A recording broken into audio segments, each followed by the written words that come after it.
Good morning Srinivas గారు. Good morning Rajesh గారు. Right. పేపర్లు చూస్తూ ఉంటారు. చాలా చాలా మీరు అమెరికాలో ఉన్న కూడా తెలంగాణకు సంబంధించిన వాడి వేడి వార్తలను చూస్తూ ఉన్నారనుకుంటా. ఏమనిపిస్తుందన్నా ఈ మొత్తం మీద ఈ చిహ్నానికి సంబంధించిన గొడవ కావచ్చు, అటు రాష్ట్ర గీతానికి సంబంధించిన వ్యవహారం కావచ్చు? రాష్ట్ర గీతము అని అంటే అందశ్రీ గారు గౌరవనీయులు వారు ఉద్యమకాల సమయంలో కూడా వారి గీతము ప్రాచుర్యంలోకి వచ్చింది. జయ జయ పాట చాలా అంటే అప్పట్లో చాలా ఫెమిలియర్. సో అందశ్రీ పాట మీద ఎటువంటి అభ్యంతరం లేదు. మరి చిహ్నము మార్పు ఇవన్నీ కూడా ఏంటంటే ఒక పాత ప్రభుత్వాలు తీసుకున్న నిర్ణయాన్ని చెడిపేసే అటువంటిదా, లేకపోతే నిజంగా కూడా ఇంకా ఇంతకన్నా ఉన్నతమైన చిహ్నం తీసుకొస్తారా? మరి దాని మీద వేచి చూడాలి. దాన్ని ఎక్కడ కూడా ఒక ప్రోమో కానీ అటువంటిది కానీ రిలీజ్ చేయలేదు. సో అందశ్రీకి మాకు ఎటువంటి వ్యతిరేకత లేదు. అందశ్రీ పాట తెలంగాణ గీతంగా చేయొచ్చు. తెలంగాణ ఉత్సవాలు చేయడంలో కూడా ఎటువంటి అభ్యంతరం లేదు. దానికి సంబంధించిన సంగీతాన్ని ఆంధ్ర ప్రాంతానికి చెందిన కీరవాణితో చేయించడం అనేది వివాదం. దాని మీద ఏంటి మీ ప్రతిస్పందన? ఇప్పుడు ఆంధ్ర తెలంగాణ అనేది చాలా వరకు టిఆర్ఎస్ ప్రభుత్వంలోనే మనం చూసాము. టిఆర్ఎస్ ప్రభుత్వంలో ఏ రకంగా వారు వ్యవహారం చేసినారో మనం అంతా కూడా చూసినాం. ఆ వ్యతిరేకత కూడా కొంత మేరకు వచ్చినుండే. అప్పట్లో మంత్రులు అధికారులను కానీ లేకపోతే వ్యాపారవేత్తల్ని కానీ లేకపోతే కొన్ని విషయాలలో ఆంధ్ర వారికి ఎక్కువ ప్రయోజనాలు చేకూరే విధంగా గత ప్రభుత్వం వ్యవహారం చేసింది.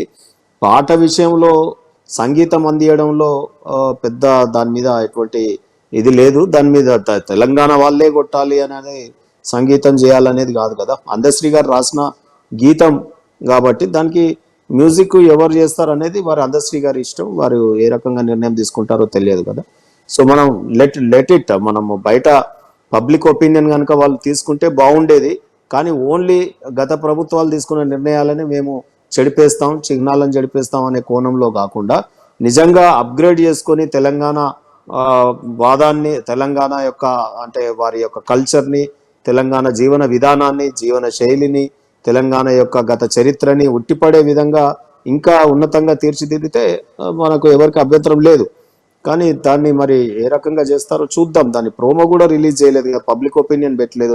పబ్లిక్ డొమైన్ లో కొన్ని కనిపిస్తుంది. ముఖ్యంగా ఈ చిహ్నంలో కాకతీయ కళాతోరణాన్ని, అదే రకంగా చార్మినార్ ని తొలగిస్తారు. అవి రెండు రాచరికానికి, పోకడలకు ఒక గుర్తింపు కాబట్టి వాటిని తొలగించాలని చెప్పి భావిస్తుంది అని చెప్పి మనకి వాళ్ళ మీడియాలో కథనాలు కనిపిస్తున్నాయి. ఆ రెండింటిని తొలగించడం అనేది కరెక్టే అని అనుకుంటున్నారా? ఇప్పుడు హైపోథెటికల్ గా మనం కాకతీయ చిహ్నాన్ని తొలగిస్తారా లేదా తెలియదు.